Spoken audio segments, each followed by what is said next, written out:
هدایت الله نوم دی د عثمانزو پرې چوک کې وسو او مطلب دا دی خدای دې شیرپو والا سره خو کي الف خان سره چې هغه په عاجز ازادۍ کې موږ له یا شکرې یا دوه شکرې یا ټرالي شګه او شینګل راوړل او موږ په لاره کې خواره کړو موږ د هغه ډېره شکریا ادا کوو هغه نه وزیر دی نه وزیر اعلی دی او نه وزیر اعظم دی هغه که دا چانده کړي او که په خپلې لګولي او که پردی ټولې کړي خو بیا هم زموږ دپاره دا کار وکړه چې موږ به په سیلاب کې را روان وو او سیلاب نه شو کوچې په وچه رالي نو دا یوازې د ده کار خو نه دی موږ نه دې ځای نه دا نکاسي کول غواړي د اوبه ایستل غواړي اوبه هم نشته لار هم دغسې خرابه ده نو موږ د شیرپو او د علف خان ډېره شکریا ادا کوو چې په ناشنۍ کې په پیژنګلو کې موږ سره دا کارونه وکړه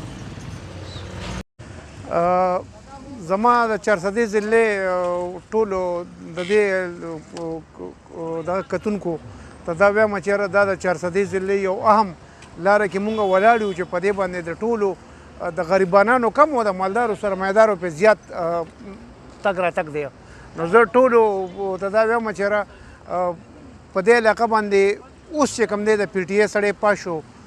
نو نه وه پکار داسې مونږ له پکار وه چې مونږ د این پي سړی را پاس کړی وی ایمل خان هم پاس کړی وی هغه له موټ ورکړی وه نو دا لږه شان ټوټه کم از کم مونږ ته خو زړه ټیټ کړی وکړه دا د عثمانزو تورنزو دغه غني خان روډ شهیدان روډ دی نو او دا د ډاکټر الف خان شیرپو ډېره مننه کوم شکریه ادا کوم چې الف خان شیرپو په خپله خرچه باندې د جیب په خرچه باندې هغه لګیا دی او پرونه هسې لګیا دا کار ټیک کوي نو زه د پی ټي اے حکومت په دې لږ شان دی کار نه کېدو باندې لالت وایم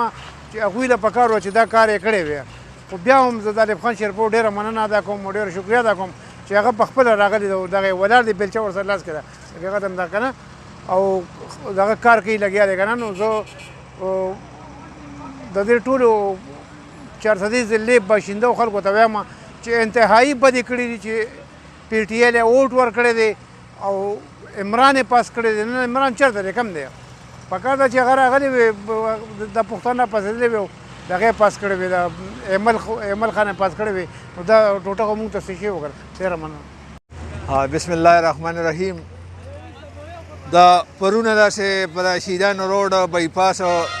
غني خان ته چې کوم دا روډ تللی دی په دې باندې چې دا کوم کوشش روان دی او دا ټول روان ویجاړ دی او ما پرونه په فیسبوک باندې هم دا ولیدل چې الف خان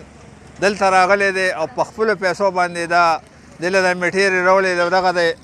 چاري راغشتې ده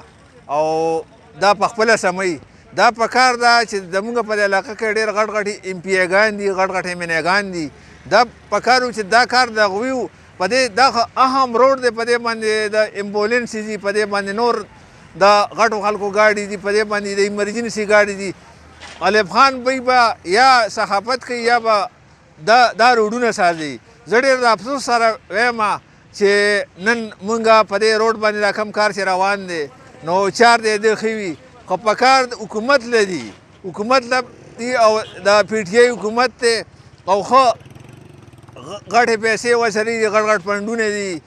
د ایم پي ایګانو سره دي منیګانو سره دي نو دا اهم روډ دوی ولې نه سازوي ډېره د افسوس خبره ده او په دې باندې زه داد ورکوم الف خان له چې چار دی ښي چې د خپله جیبه دا میټیرې راوړي او دغه دی لګیا دی او دا خواري کوي او د دې نه پس هم که لکه په دې باندې داسې نور څه کسانو کار ونه کړه بلکل لکه احتجاج دپاره دا روډ بندول پکار دي چې په دې باندې اړو دا ګاډي هم نه راځي ستاسو ډېره مننه